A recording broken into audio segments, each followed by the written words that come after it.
ചെങ്കൽ ലോറികൾക്കെതിരെ നടത്തുന്ന തെറ്റായ പ്രചാരണങ്ങൾ ഒഴിവാക്കണമെന്ന് goods transport workers union CITU ഭാരവാഹികൾ വാർത്താസമ്മേളനത്തിൽ ആവശ്യപ്പെട്ടു.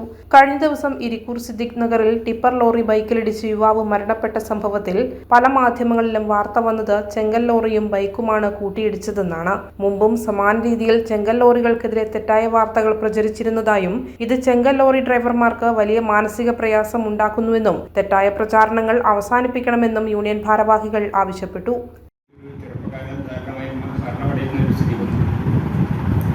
മറ്റൊരാൾക്ക് ഗുരുതരമായി പരിക്ക് പറ്റും. മരണം എല്ലാവരെയും ദുഃഖിപ്പിക്കുന്നതാണ്, പ്രയാസപ്പെടുത്തുകയാണ്. CITU നിങ്ങൾക്ക് വലിയ അനുശോചനം അറിയിക്കുകയാണ്. അതോടൊപ്പം ഈ ഇത്തരം വാർത്തകൾ സംബന്ധിച്ച് തെറ്റായ അന്വേഷണം നടത്താത്തൊരു വാർത്ത പ്രചരിപ്പിക്കുന്ന നിലയുണ്ടായി. യഥാർത്ഥത്തിൽ ഒരു ടിപ്പർ ലോറിയാണ് ബൈക്കിനടിച്ച് ചെറുപ്പക്കാരൻ മരണമടയുന്നത്. ഇന്നലെ വ്യാപകമായി ദൃശ്യമാധ്യമങ്ങളിലും മറ്റു വാർത്ത വന്നത് ചെങ്കൽ ലോറി അടിച്ച് യുവാവ് മരണപ്പെട്ടു എന്നതാണ്. യഥാർത്ഥത്തിൽ ഇതിന് മുന്നേ ഇങ്ങനെ അനുഭവമുണ്ടായി. ചെങ്കൽ ലോറി അടിച്ച് മരണപ്പെട്ടു എന്നാണ്. രണ്ടും സംഭവം അങ്ങനെ ആയിരുന്നില്ല.